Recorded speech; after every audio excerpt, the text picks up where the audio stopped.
Carl in Chicago writes to me, Paul, could you describe what the 3 steps in the recording process, recording, mixing, and mastering are all about, and how they can affect the sound of the final product? Well, in the 5 or 6 minutes that I do on these videos, probably not very effectively, but yeah, let's go over a bit of an overview, okay? So the recording process obviously involves having musicians and microphones. So here's a microphone, right? This is one of our Gefell microphones, which is a wonderful large capsule condenser microphone not many people know about. And the Gefells were designed and they're built by one of the engineers, one of the founders of Neumann. It's a wonderful device. It's FET based, but okay. So let's start with the original recording, right? And the one thing I want to make clear is, and this is going to help anybody in their home studio or wherever you are, your ability to make great recordings is going to depend on your ear, right? I mean, take Billie Eilish and Phineas. Those two, I think when they were 18 or 19 years old, made one of the better sounding albums that I routinely play it for people. They did it in their bedroom with some USB condenser mics and an Apple computer using Logic. And it's a fabulous album. I mean, genius, really just amazing stuff. So it isn't so much, even though we have some of the fanciest equipment in the world, because we can, it's the ear and how you're all connected up and what you listen for. And what you listen for is largely dependent on the quality of the system that you're listening to it on. So when I make decisions on recording, mixing, mastering, any of that kind of stuff, I do it by ear. So does every other recording engineer in the world. And whether we're using Odyssey headphones, these are these beautiful headphones, these planar headphones, they're amazing, right? But they are amazing. They sound amazing. And the Aspen FR30s, amazing speakers.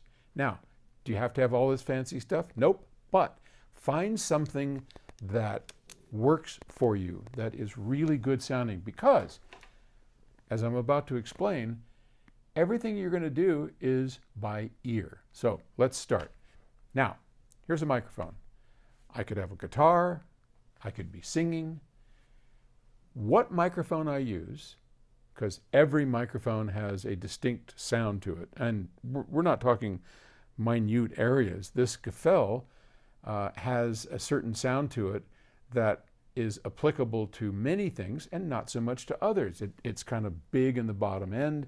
It's very crystal clear, but not as good as a Neumann U67 for cymbals and percussion. A U67 is much better. How do I know that? Have I put them on a scope? No. I don't care what it looks like on a scope. What I care about is what I hear. So I use the U67s over the kit, the drum kit, because what I hear is this amazing, rich clarity where I can see into the cymbals and into the drums and all of that. I use these microphones, these Gefells. I love them for piano, for voice. They're great. Now, so all by hearing and your experience, right? Now, when I talk into this microphone, I'm using this here, but the same thing applies.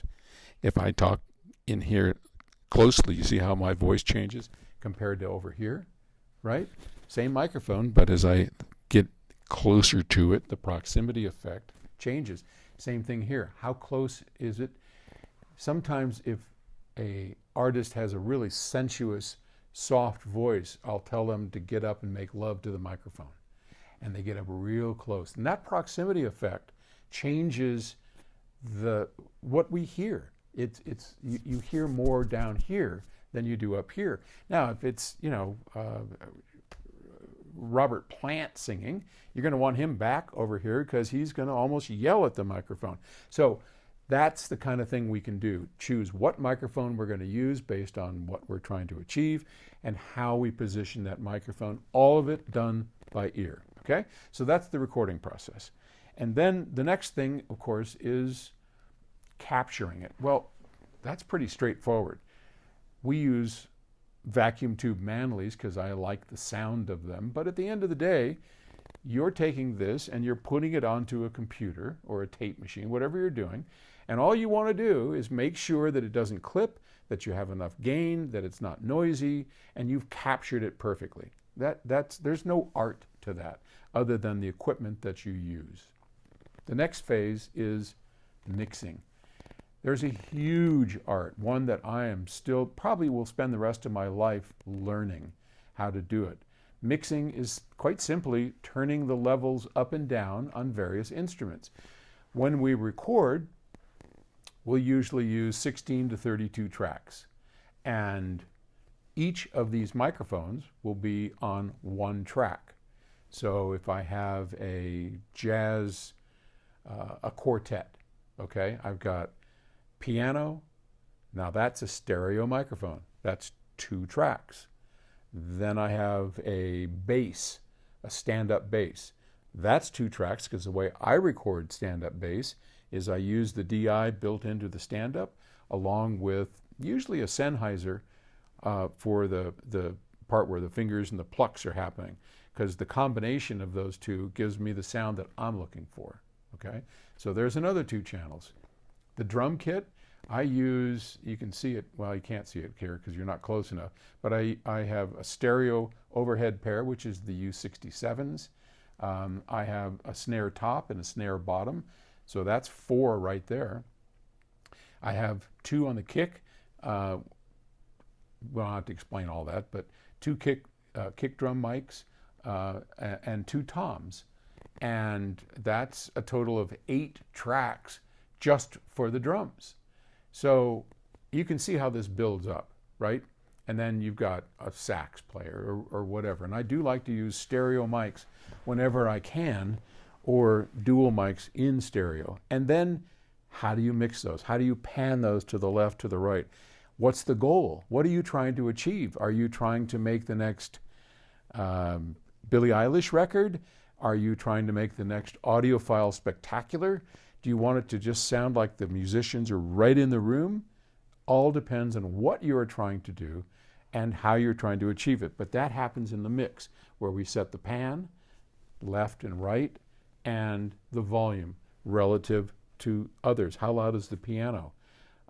And we do a lot of, when he plays it, maybe he plays it a little louder on his solo area, but it didn't come through that way. So then we have to help him out and raise that up. And it's quite an art to mix. Mastering, the way we do it, is not much to it.